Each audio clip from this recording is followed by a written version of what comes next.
Hola chicos, el día de hoy vamos a hablar sobre el juego de la vida. Desafortunadamente, el 11 de abril de 2020, una de las grandes leyendas de la humanidad falleció debido al COVID-19. John Conway fue un matemático muy prolífico, murió a los 82 años. Era profesor emérito de matemáticas aplicadas y computacionales, y profesor emérito de matemáticas, y sus áreas de investigación fueron mucho o en gran parte la teoría de grupos, la teoría de números y la teoría de nudos. Su nombre siempre ha estado unido a uno de sus inventos, que es el llamado juego de la vida de Conway, ¿sí? Para 0 jugadores, y el cual es uno de los primeros ejemplos de autómatas celulares. Un autómata celular es un modelo matemático y computacional para un sistema dinámico que evoluciona en pasos discretos. Es muy adecuado para los autómatas celulares, son muy adecuados para modelar sistemas naturales que pueden ser descritos como una colección masiva de objetos simples que interactúan localmente unos con otros, ¿sí? Son usados para modelar muchos sistemas físicos y en general casi cualquier sistema dinámico de la realidad al cual se le puedan atribuir conceptos como vecindad, estado de los componentes y transición, ¿sí? Es muy posiblemente un candidato para ser modelado con un autómata celular.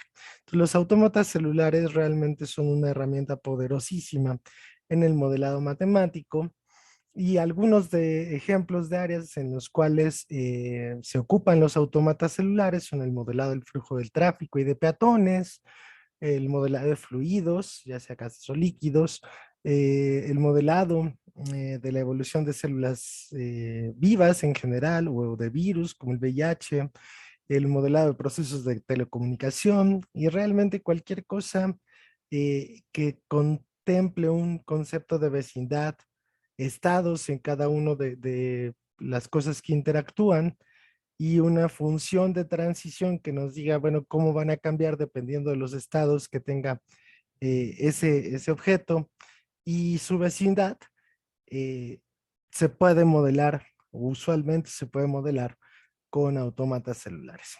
Entonces, bueno, en esta práctica vamos a hablar sobre el famosísimo juego de la vida de Conway, ¿sí? Una de las cosas que mucha gente hace, ¿no? Cuando tiene un cuaderno con cuadrícula, es colorear ciertos cuadritos, ¿no? Es algo bastante común y no estoy seguro por qué lo hacemos, me incluyo, pero es muy, muy común, ¿no?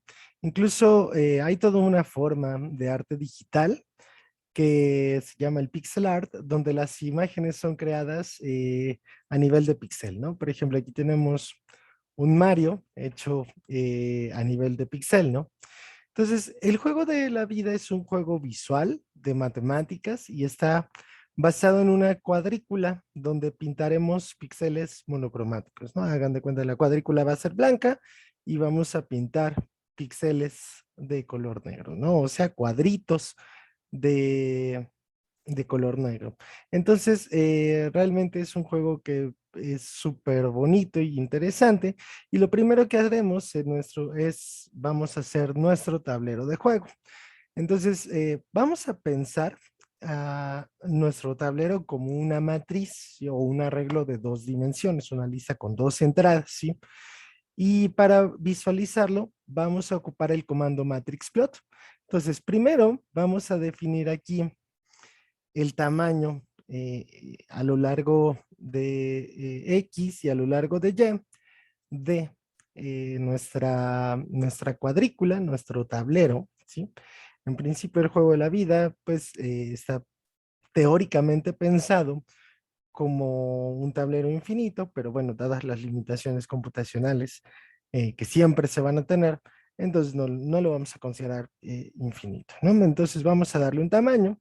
Por ejemplo, aquí dije, bueno, va a tener 15 por 25 y este es un tablero que tiene 15 renglones y 25 columnas, ¿no? Y entonces cada entrada, por ejemplo, aquí la 00, va a ser un elemento de esta lista Y luego vamos a generar una matriz, ¿sí? Que nos va a permitir pintar este tablero, ¿no? Esta matriz, primero este comando matrix, recibe primero ZZ, eso quiere decir que los elementos que van a estar dentro de esa matriz son números enteros, ¿sí? Y bueno, cuántos renglones va a tener y cuántas columnas va a tener. Después lo que vamos a hacer es pintar o dibujar nuestra matriz. Para eso vamos a ocupar este comando que es matrixplot. Matrixplot va a recibir la matriz, ¿sí?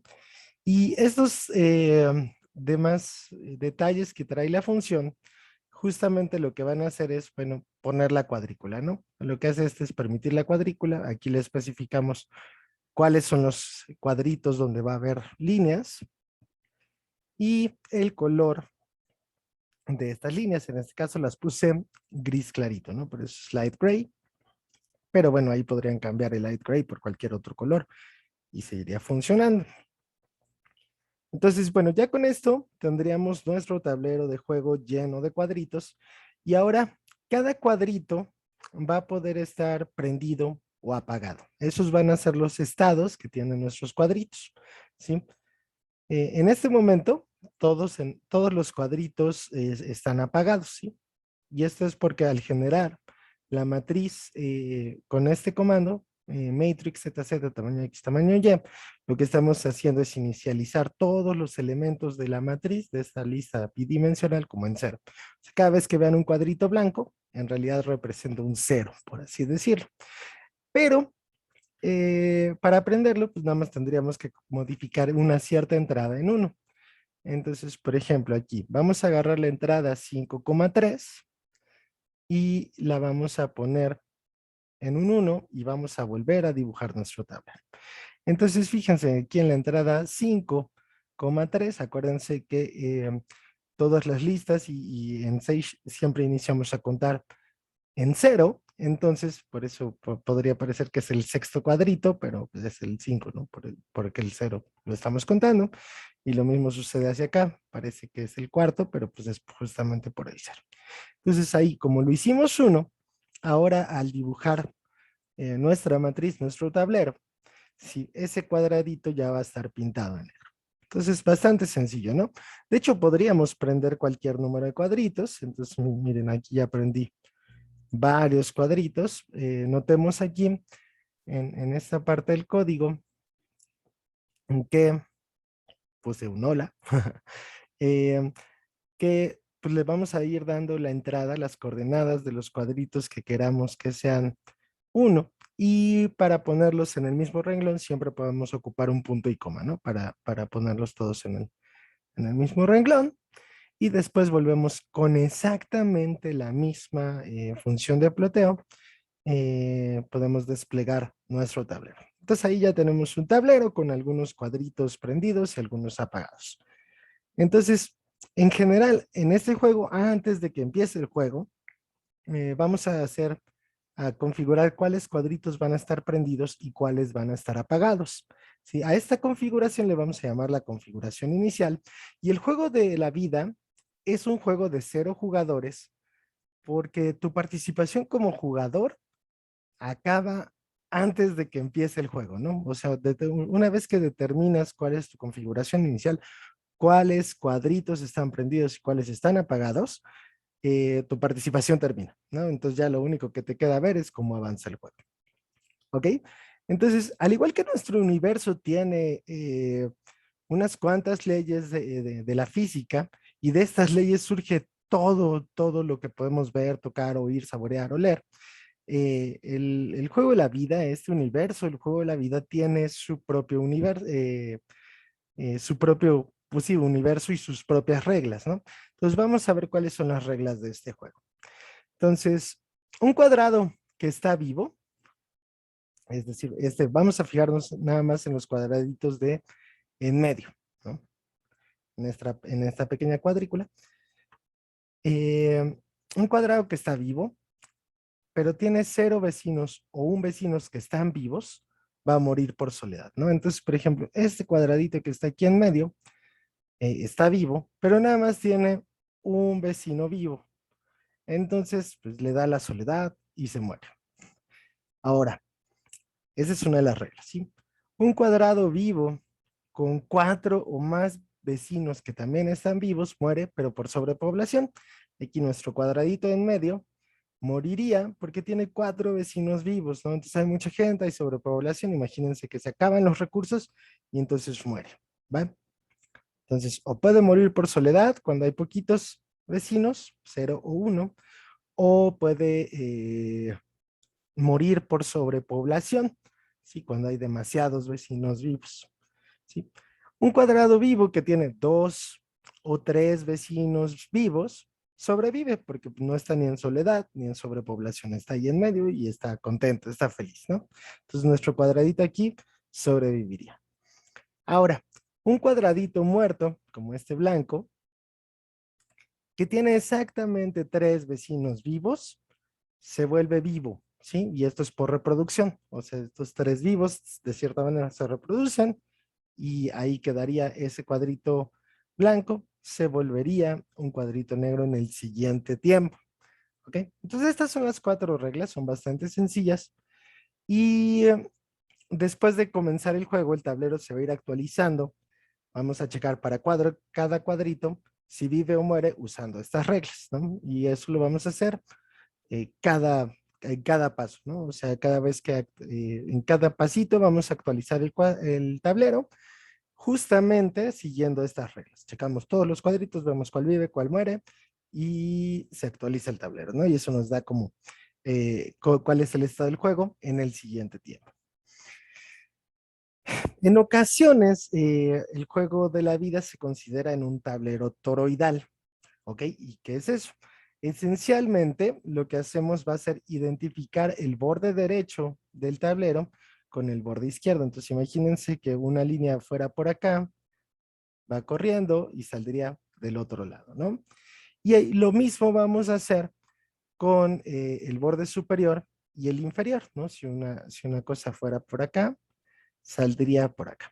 Y de hecho se le llama toroidal porque fíjense, si identificamos esta línea y esta y las pegamos, imagínense que las pegamos como con resistol, entonces nos quedaría como un cilindro, ¿no? O sea, nos hace un cilindro al pegarlas. Y luego si identificamos las líneas superior e inferior, ahora en ese cilindro, pues justamente se formaría un toroide, ¿no? Algo con una forma como una dona. Entonces, si bien esta idea puede parecer un poquito rara al principio, de hecho es muy común, ¿no? Por ejemplo, en el juego de Pac-Man puedes usar un camino, ¿no? Generalmente a la mitad del mapita de Pac-Man hay un camino que va hacia la derecha y sales del lado izquierdo, ¿no? Entonces, en ese sentido, el juego Pac-Man tradicional, pues es cilíndrico, ¿no? Lo que hace es identificar el lado derecho con el lado izquierdo. Imagínense que algo similar hacemos con el lado de arriba y el lado de abajo, ¿no? Nuestro Pac-Man iría para arriba y de repente saldría por abajo, ¿no? Es algo bastante común. Algunos juegos, por ejemplo, como algunas versiones del juego de la viborita en los celulares, también tienen esta mecánica, ¿no? De que subes y de repente apareces abajo. ¿Sí? A eso se le llama que el tablero sea toroidal. Y esa es la versión del juego de la vida que vamos a programar, la versión toroidal. Entonces, como podemos recordar de nuestras reglas, pues requieren que sepamos cuántos vecinos vivos tiene un cierto cuadrito, ¿no? Entonces, lo primero que vamos a hacer es una función que nos diga cuántos vecinos vivos tiene el cuadrito, ¿no? Entonces, vamos a definir una función. Acuérdense, para definir una función ocupamos el comando def, ¿sí? Y después vamos a dar clic, le ponemos el nombre de la función, en este caso le llamé contar vecinos vivos, ¿sí? ¿Y qué va a recibir esta función? Va a recibir el tablero actual y la entrada I y J que van a determinar qué cuadrito estoy, a qué cuadrito le estoy contando los vecinos vivos, ¿sí? Entonces, el I es el renglón del cuadrito y el J es la columna del cuadrito, ¿ok? Entonces, bueno, primero que nada, bueno, acuérdense, ponemos 2 puntos para iniciar y todo lo que esté dentro de la función va a tener que estar indentado. Entonces, vamos a hacer un contador que vamos a inicializar en 0. Esta variable va a ir llevando la cuenta cada vez que vea a un vecino vivo, pues va a aumentar, ¿no? Y va a ir contando cuántos vecinos vivos tiene. Y bueno, vamos a llamarle nada más a n, el número de renglones que tiene. Para eso ocupamos el tablero, punto nrow, si nos dice cuántos renglones tiene este tablero y lo guardamos en n. Y m.ncols, que nos dice cuántas columnas tiene este tablero, y lo guardamos en la variable m. Entonces, fíjense lo que vamos a hacer. Nos estamos fijando en el cuadrito IJ. Entonces, el cuadrito que está, si este es el IJ, entonces este de acá arriba es el I-1, J-1, ¿sí? O sea, me muevo en las columnas hacia la izquierda y luego hacia arriba, ¿sí? Entonces, este cuadrito es el I-1, J-1. Entonces, checamos, si ese cuadrito está vivo, ¿sí? Es decir, es un 1, está vivo. Si lo que hay en ese cuadrito es un 1, es decir, ese cuadrito está vivo, entonces aumentamos el contador, ¿no? Después seguiríamos con otro cuadrito, ¿no? Por ejemplo, aquí está ¿cómo se llama? El I-1, J. Está en la misma columna, pero vamos un renglón hacia arriba, ¿sí? Y entonces el I-1J pues, es justamente el vecino superior, el que está exactamente arriba, y verificamos si está vivo. En caso de que lo esté, pues nuestro contador aumenta en 1. Y eso hacemos para el vecino superior derecho, para el vecino que está exactamente a la izquierda, el vecino que está exactamente a la derecha, el que está abajo a la izquierda, abajo y abajo a la derecha, ¿no? Esencialmente, pues vemos todos los posibles vecinos y aumentamos y contamos cuántos están vivos. Ahora aquí hay que notar algo importante.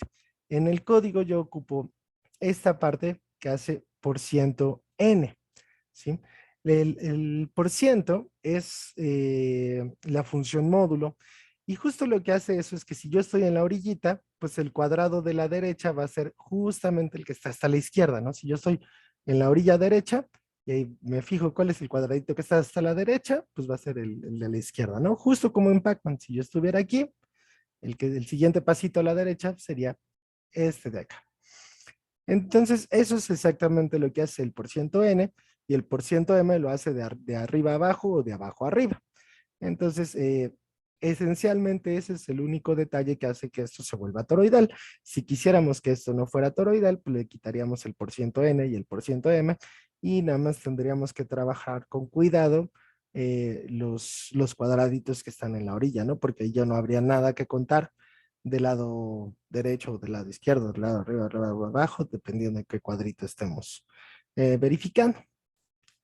Entonces, bueno, esto haría nuestra función para contar los cuadritos vivos, ¿no? Dado un cuadrito, esta función recibe el tablero, un cuadrito, y nos dice y nos regresa cuántos cuadritos vivos hay. Por eso nos regresa el contador, ¿no? Nos regresa cuántos cuadritos vivos hay. Y ahora vamos a hacer la función que implemente todas nuestras reglas del juego de la vida. Entonces, a esta función le vamos a llamar avanza, ¿sí? Entonces, recuerden, para hacer una función, ponemos la definición, avanza, que va a recibir el tablero, y lo que nos va a regresar es un tablero, pero ya actualizado, ¿no? Con las reglas del juego. Entonces, lo primero que hacemos es, vamos a copiar este tablero, el que recibimos originalmente, en una nueva variable, que le vamos a llamar n, ¿no? Eso es nada más para que no alteremos el tablero previo y entonces podamos calcular para todos los cuadritos sin modificar ni sesgar el cálculo de los vecinos vivos. Y entonces, bueno, aquí le hacemos para cada uno de los renglones, y para cada una de las columnas, esto lo que va a hacer es que recorramos estos dobles for, lo que van a hacer es recorrer todos los cuadritos, ¿no? Cada renglón y cada columna, ¿no? Los va a ir recorriendo. Entonces, primero, pues, dado ese cuadrito, contamos los vecinos vivos que tenga. Nos paramos en un cuadrito y le decimos a la función, cuéntame cuántos vecinos vivos hay en este cuadrito, ¿no? Y entonces, fíjense, si en el cuadrito en el que estamos parados está vivo, o sea, es 1, acuérdense, 1 es vivo, 0 es muerto. Entonces, si el cuadrito en el que estamos parados está vivo, ¿y qué puede suceder? Si los vecinos vivos son menores que 2, eso quiere decir que es 1 o 0. Eso quiere, entonces, por las reglas del juego, pues se moriría, ¿no? Porque se muere de soledad, ¿no? Por otro lado, si tiene más de 3, eso quiere decir que tiene 4, 5, 6, 7, 8, entonces muere, pero por sobrepoblación. Entonces, en ambos casos, se muere el cuadrito, ¿no? Si estaba vivo, se muere. Además, eh, observemos que si no hay soledad, es decir, si no hay poquitos vecinos vivos y no hay sobrepoblación, es decir, no hay muchos vecinos vivos, entonces el cuadrito, como estaba vivo, ¿no? Permanecerá vivo, ¿sí? Entonces sobrevive. Entonces, justamente en estas pequeñas 3 líneas de código, pues ya implementamos nuestras primeras 3 reglas del juego, ¿no? Muere por soledad, muere por sobrepoblación o sobrevive. Entonces nos falta este, que es cuando el cuadradito está muerto. Entonces, si el cuadradito está muerto, ¿sí? Y tiene exactamente 3 vecinos vivos, entonces hay reproducción y el cuadradito se vuelve vivo en el siguiente paso, ¿no? Además, observemos que si no hay reproducción, pues el cuadradito permanecerá muerto. Entonces, ahí con esas 6 líneas de código y los 2 for, esencialmente ya hicimos todas las reglas del juego. Realmente son unas reglas muy sencillitas que tienen un sentido incluso hasta biológico, ¿no? O sea, se muere por soledad, ¿no? Porque no tendría con quién reproducirse, por así decirlo. O se muere por sobrepoblación porque no hay suficientes recursos para que se reproduzca, o nace, ¿no? Si hay un número pertinente de población viva alrededor, ¿no? Entonces, ya con esto tenemos estas 3 reglitas, son estas 4 reglitas, perdón, son súper sencillas, ¿sí? Y bueno, veamos un caso particular en nuestra implementación. Entonces, bueno, como ya lo habíamos hecho desde el principio, ahora vamos a hacer un tablero, en este caso de 20 por 20. Aquí nada más si cambiamos tamaño X y tamaño Y, recuerden que podemos cambiar el tamaño del tablero, ¿no? Y esta es la misma función que usamos desde el principio para eh, graficar nuestro tablero. Entonces vamos a poner una configuración inicial, ¿no? Entonces aquí tendríamos esta configuración inicial, ¿sí? Que lo que hice es poner una línea de 6 cuadritos, ¿no? Una línea vertical de 6 cuadritos.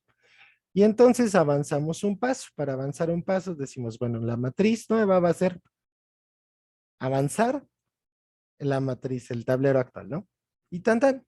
Y ya con eso actualiza el tablero, ¿no? Y bueno, lo volvemos a graficar y miren qué pasa. Ahora se vuelve esta figura. Antes era una línea de 6 y ahora se volvió esta figurita, ¿no? Notemos, por ejemplo, este cuadrito, el que está en el 10, 10, ¿no? Como tiene 3, está muerto, y como tiene 3 vecinos vivos, entonces pues, se va a volver vivo, ¿no? Entonces aquí el cuadrito que está en el 10, 10 ya está vivo, ¿va?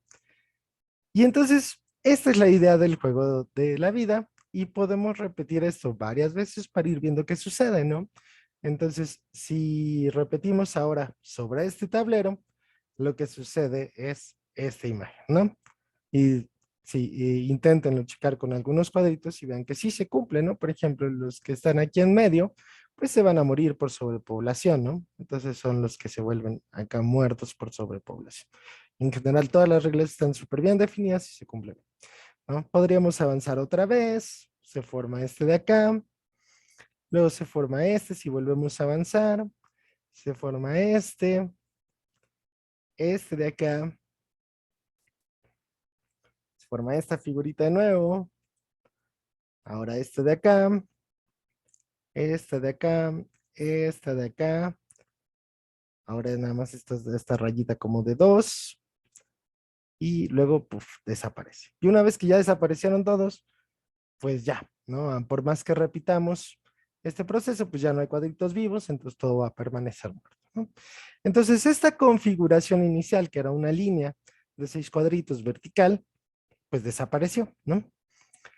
Y bueno, por supuesto, sería horrible tener que estar recorriendo este código un montón de veces para ver qué es lo que está pasando. Pero afortunadamente, Sage nos permite hacer un GIF que nos permita ver la evolución del juego. Entonces vamos a hacer ese GIF. Definimos el tamaño de nuestro tablero, ¿sí? Y vamos a decir cuántos pasos queremos hacer, ¿no? Cuántos pasitos, cuántas veces vamos a actualizar el tablero, ¿no? Nada más definimos una variable que se llama pasos, generamos nuestro tablero, ¿no? De la misma manera que lo hemos hecho en todos los casos anteriores, ponemos la configuración inicial, ¿no? Y ahora lo que vamos a hacer es vamos a generar una lista que se llama imágenes, ¿sí? Y esta lista va a guardar el dibujo del tablero ya con la condición inicial. Así vamos a tomar, ¿no? Es una lista que son las imágenes y vamos a ir metiendo todas las imágenes de cómo va avanzando eh, el, el juego en esa lista, ¿no? Entonces, pues para cada uno de los pasos y para cada paso, pues vamos a avanzar el tablero, es decir, vamos a actualizarlo con las reglitas, ¿sí? Y en la lista de imágenes le vamos a meter el nuevo dibujo con el nuevo tablero que ya avanzamos, ¿no? Es bastante sencillo, se puede ver como medio raro el código, pero las ideas, la lógica detrás es muy sencilla y casi todo lo demás es copy-paste, ¿no? De hecho, todo este renglón es copy-paste, todo esto de aquí es exactamente el mismo comando que habíamos ocupado para graficar nuestro tablero. Y pues de esta manera, nuestra lista que se llama imágenes ya va a contener todas las imágenes del juego.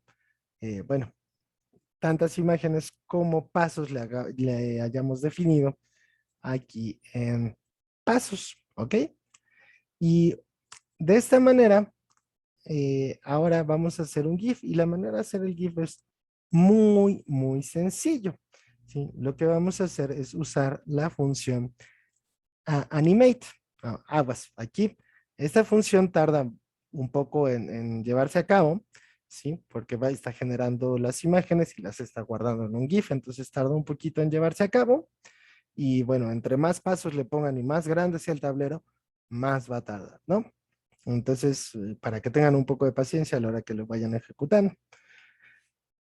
Entonces, bueno, si la imagen es algo grande, nos va a dar este botón como de Fetch Additional Output. Le damos clic y aquí aparece nuestro GIF de cómo va evolucionando, ¿no? Entonces, ahí está nuestra imagen. De hecho, le podemos dar clic derecho, ¿no? Y abrir en una nueva pestaña. Y acá podríamos ver qué sucede. Fíjense, ahí va a empezar en la línea, va haciendo esta evolución hasta que eventualmente desaparece.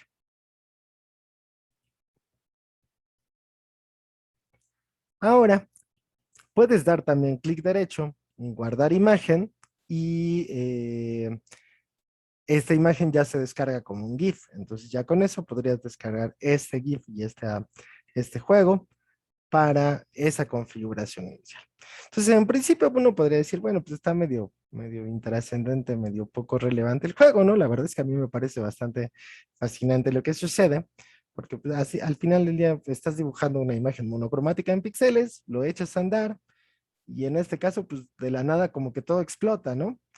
Hasta que vuelves a tener tu tablero en blanco, ¿no?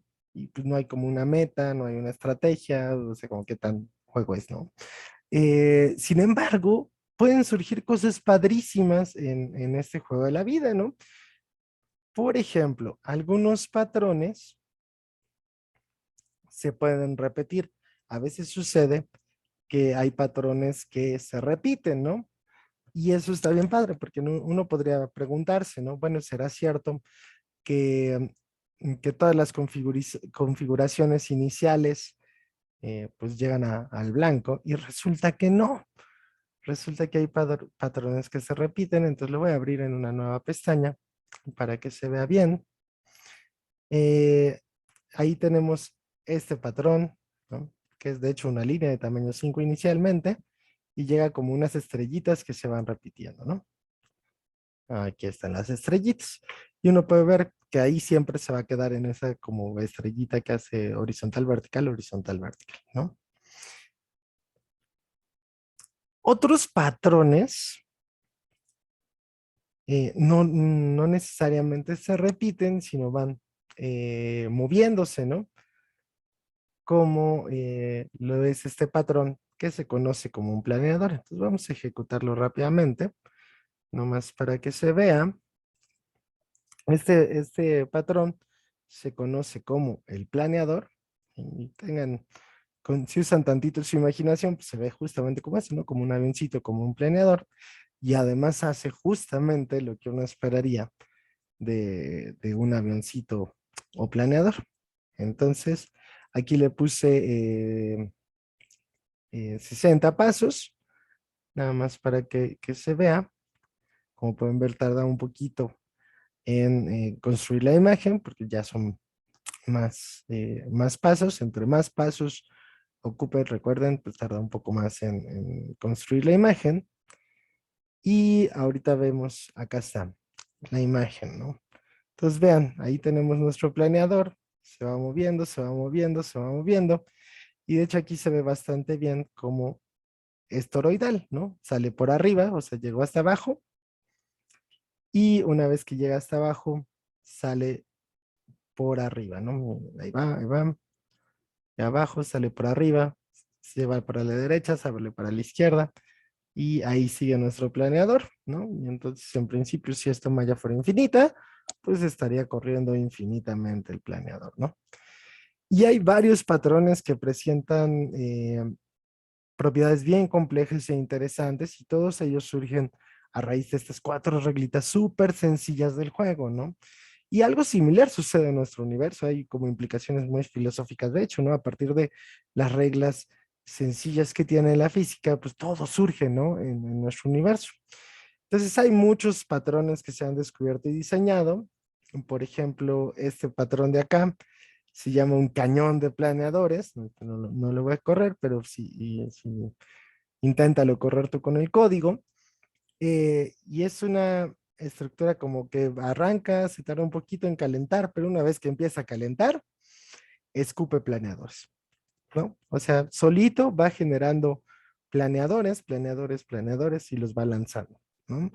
Y bueno, en el caso en el cual estamos en el juego de la vida toroidal, pues esos planeadores eventualmente pueden llegar a la estructura y destruirlo, ¿no? Entonces como que se dispara y de repente le regresa la bala, en este caso la bala es un planeador, y se destruye. Entonces, la razón por la cual el juego de la vida es tan importante es porque es posible ver cómo estructuras complejas y autónomas como esta, el cañón de planeadores es una estructura autónoma en el sentido que pues ya uno que la echa a andar, pues ya se queda ahí produciendo planeadores, ¿no? En el caso infinito. Y esas estructuras pueden emerger entre el caos, porque al principio se ve como, pues, cómo se va deshaciendo todo, quién sabe, y de repente, pum, ya como que carga, calienta y se echa a andar esta estructura.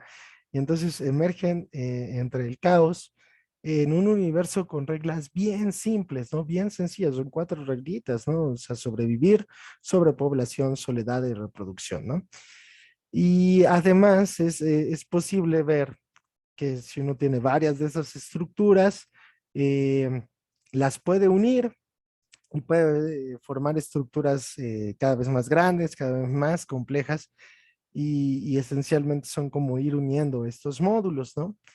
Entonces, de entrada, todo esto debería ser fascinante de inmediato porque por las eh, implicaciones matemáticas, de computación, de biología y hasta de filosofía que tiene. el hecho de que un universo con reglas muy sencillas pueda generar cosas bien complicadas, pero aún hay más, ¿no? Como ustedes saben, las computadoras funcionan con un sistema binario, ¿no? De unos y ceros, y esto se debe principalmente que a principios del siglo pasado, la humanidad inventó unas cosas que son las compuertas lógicas, ¿no? Estos, estas compuertas esencialmente toman una señal eléctrica representada por un voltaje que es alto o bajo, ¿sí? Que usualmente ocupamos como 1 o 0, y producen una salida eléctrica, ¿no? Entonces tenemos, por ejemplo, la compuerta lógica I, que es tal que si los dos son altos, o sea, si los dos son unos, pues lo que nos regresa es un 1, ¿no? Y si alguno de ellos es 0, nos regresa un 0, ¿no? Y de hecho esas se comportan mucho, exactamente, de hecho, como o como de manera similar o análoga a las proposiciones lógicas, ¿no? Y todo eso corresponde a lo que conocemos como álgebra booleana, ¿no? Y entonces resulta que existen configuraciones iniciales que te permiten representar estas compuestas de y, o no como estructuras en el juego de la vida, ¿no? Entonces esto implica que cualquier circuito lógico que se les ocurra, no importa lo grande o lo complejo que sea este circuito, lo podemos implementar en el juego de la vida, cualquier circuito lógico y por supuesto cualquier circuito electrónico, ¿no?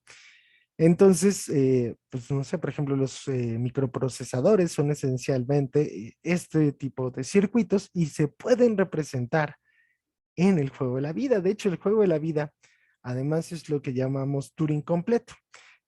Este término, que lleva el nombre de Alan Turing, se ocupa para cualquier sistema que puede implementar una máquina de Turing teórica, ¿no? La máquina de Turing teórica es el modelo teórico que se ocupa para una computadora de propósito general, ¿no? Es un sistema que es capaz de reconocer o decidir conjuntos de reglas de manipulación de datos, ¿no? Entonces, básicamente, el hecho de que el juego de la vida sea Turing completo es que a grandes rasgos, cualquier cosa que pueda hacer una computadora, también la puede hacer el juego de la vida, ¿no? Entonces, realmente es un sistema con reglas bien sencillas, pero es súper complejo. Cualquier cosa que uno pueda programar en una computadora, cualquier cosa que uno pueda hacer en una computadora, también lo puede hacer a grandes rasgos, ¿no? También lo puede hacer el juego de la vida. Entonces es un sistema súper interesante, súper fuerte y la verdad es que todos debemos estar agradecidos con John Conway por todo el trabajo que hizo y por regalarnos esta poderosa herramienta que no solamente nos permite hacer lo mismito que hace cualquier computadora, sino que además nos permite pensar en nuestro propio universo desde una nueva perspectiva, ¿no? O sea, desde una perspectiva en la cual con unas ciertas reglitas, sí, como lo son las leyes de la física, podemos generar todo, ¿no? O sea, realmente uno podría reflexionar y posiblemente subyacente a todo nuestro universo, pues hay una especie de autómata, ¿no? En el cual pues somos entes y esas reglitas nos van rigiendo a lo largo del tiempo, ¿no? Realmente es que las implicaciones filosóficas del juego de la vida son muy, muy interesantes. Y bueno, el propósito de esta plática, de esta práctica es que conozcan este juego y en general un poquito sobre autómatas celulares, que son una herramienta súper padre para realizar modelado matemático. Entonces, nada más, para finalizar, me gustaría dejarlos con un transformer hecho con el juego de la vida. Ya está en humanito y se convirtió en avión, ¿no? Y ya se va a volar.